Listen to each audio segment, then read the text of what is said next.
ওটা, এগুলো মহা অপবিত্র শয়তানের কাজ। আমি যা করতে বলেছি কর। এই রমজান আসছে, রোজা ছাড়িস না, এটা কর। গীবত, শেকায়েত, পরনিন্দা, পরচর্চা, লোকের সঙ্গে উল্টো সিধে ব্যবহার, ধোঁকাবাজি, এসব এগুলো ছাড়। তো একটা কর, একটা ছাড়া হয়ে গেল। তোর জন্য একটা জান্নাতের দরজা খোলা রইল। দুনিয়াতে কতটা ইজ্জত চাস বল, কতটা ইজ্জত চাস? দেব দেব, শুনবি? এ আবু হুরায়রা শুনিয়ে দে, তা এই চৌধুরী সাদিরা কুচবিহার জেলার আমার হাবিবের উম্মতকে শুনিয়ে দে। আয় আয় আবু হুরায়রা আয়, শুনিয়ে দে, একটু সংক্ষেপে বল। তো কি বলবে? চৌধুরী সাদির কুচবিহারের আমাদের নবীজির উম্মতেরা, আমিও একজন নবীর উম্মত। এতটা গরিব ছিলাম না, আমি একটা ছেলের গোলামি করতাম। ও মেয়েটার নাম বুসরান বিনতে গাজরা। ওই মেয়েটার আমি গোলামি করতাম। এই একটু যদি কাজ যদি একটু সামান্য কম বেশি হতো, ও পায়ের জুতো খুলে মারত। আমার বাপ দাদু তুলে গালি গলুজ করতো। যখন তখন আমার গায়ে গরম শ্যাক দিত, কিছু বলতে পারতাম, আমি তো কেনা গোলাম। এভাবে আমার জীবন চলতো। এই করতে করতে তারপরে নবীজির সঙ্গে দেখা হলো, বুঝতে পেরে দিনটাকে কবুল করলাম। যখন একটু মনিবের কাছ থেকে ছাড় পাই, নবীর কাছে গিয়ে তার ফরমাবরদারি করি, আল্লাহর ইবাদত করার চেষ্টা করি। এইভাবে চলছিল, এইভাবে চলছিল। ওই গোলামি আছে, গোলামিতে আছে।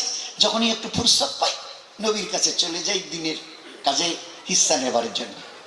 একদিন নবীজিকে বললাম, আল্লাহ রসুল, আমার খুব দিল চাইছে আপনার সোহবতে থেকে পরিপূর্ণ দিনের উপরে চলে দিনের মেহনত যেন করতে পারি, দোয়া করবেন। আল্লাহ রসুল একটু দোয়া করে দিলেন।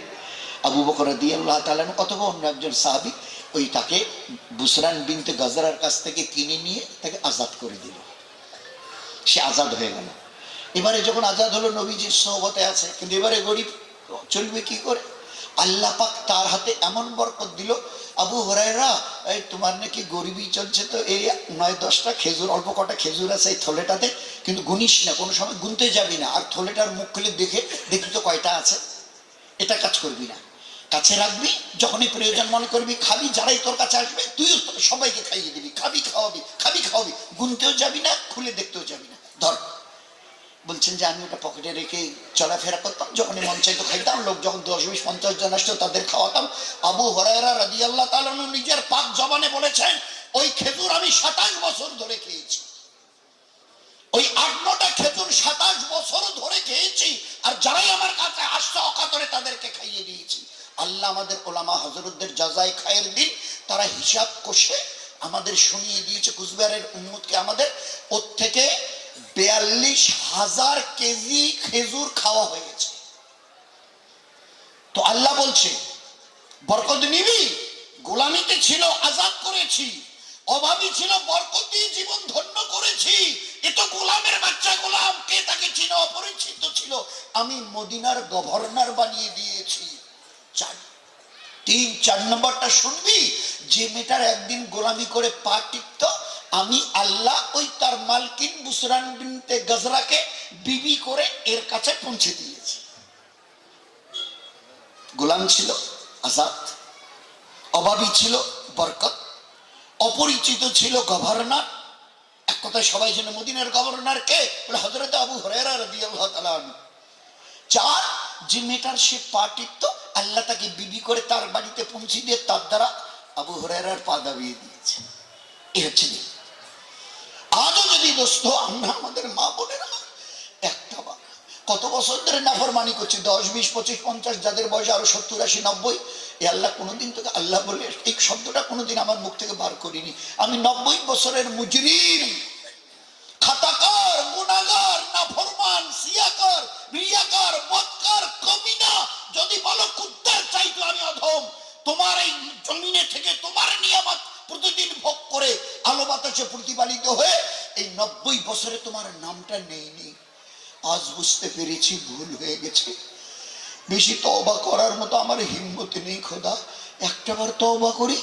আল্লাহ বলে বলতো বল বল, কোন রকম ভাঙা জবানে বল বল, একটা বার বল, একটা বার বল, খালি এতটুকু বল, তওবা মেরি তওবা, এই আল্লাহ মেরি তওবা, একটা বার বলতো তওবা।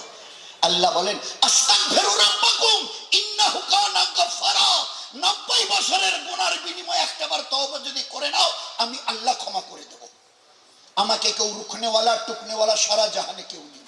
এরকম দয়ালু আল্লাহর দিকে একবার যদি নিজের পিছনের ভুল বুঝতে পেরে তওবা করে কদম তুলি, দোস্ত দুনিয়ার যে বিষাক্ত পরিবেশ আজ দেখছি, আমি একিনের সঙ্গে বলছি, আল্লাহর উপরে একিন রেখে আজকের এই মানে দিল থেকে পিছনের গোনার দিকে তাকিয়ে 200 কোটি যদি খালিস দিলে তওবা করি, ইনশাআল্লাহ সুম্মা ইনশাআল্লাহ সকালে যখন সূর্য উঠবে তো ইসলামের বিজয় সূর্য কালকের দেখা পাবো সকালবেলা।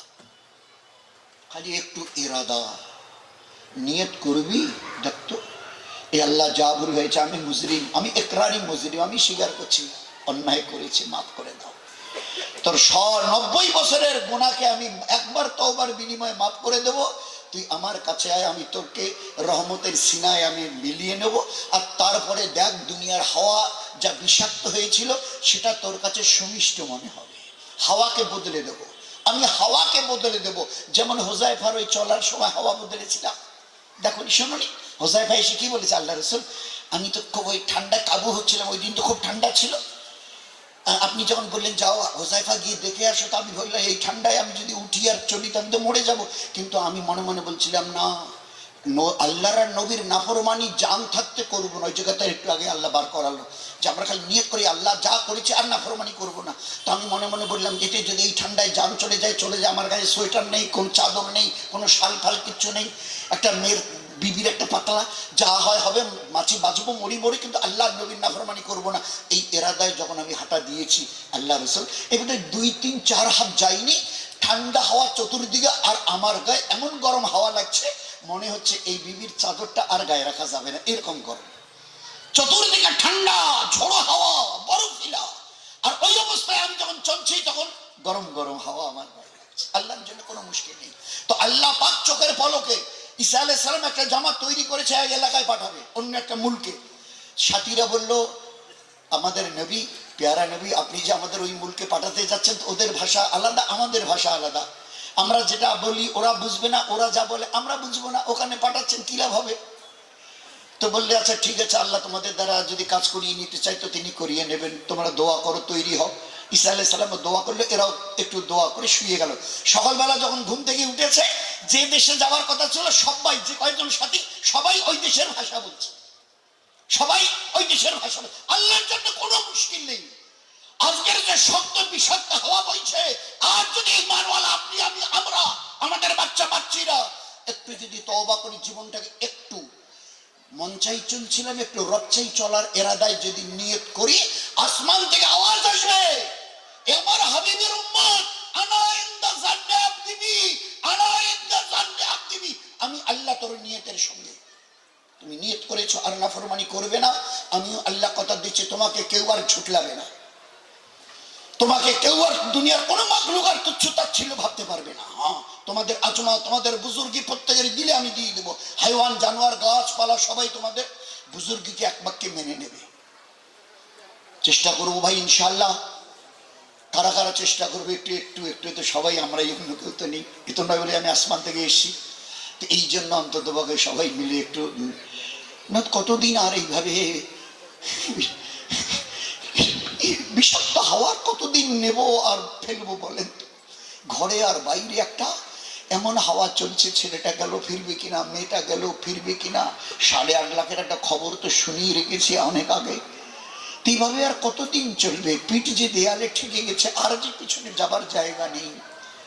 একটা জায়গা খোলা আছে, রহমতে এলাহি, ও রহমতের দরজায় তিনি কখনো কোনো সময় তালা লাগান না। হারিয়ে যাওয়া বাচ্চাকে রাত 2টা-3টা পর্যন্ত মা বাপ খুঁজতে খুঁজতে এক সময় গিয়ে ঘরে শিকল লাগিয়ে বিছানায় গিয়ে গা লাগায়। আপনার আমার আমাদের আল্লাহ কোন সময়ের জন্য তার রহমতের দরওয়াজায় একটা সেকেন্ডের জন্য শিকল লাগান না। কেন? যদি 2টায় আমি শিকল লাগাই আর 2টায় যদি কেউ বলে আল্লাহ, তুই তো কিচ্ছু পাবে না। তো তার রহমতের দরজা 24 ঘন্টা আমাদের জন্য খোলা আছে, খোলা আছে। আল্লাহ ওয়ালারা আল্লাহকে তালাশ করে, আমি আল্লাহ নাফরমানকে তালাশ করি। है कोई माफी मांगने वाला, है कोई मुझसे सवाल करने वाला? আল্লাহ বলে, আল্লাহ ওয়ালারা আমাকে খোঁজে, আর আমি আল্লাহ আমার নাফরমান বান্দা বান্দিকে খুঁজি মাফ করবার জন্য। এরা যেন এরা আমার হাবিবের উম্মত, এদের নাফরমানির কারণে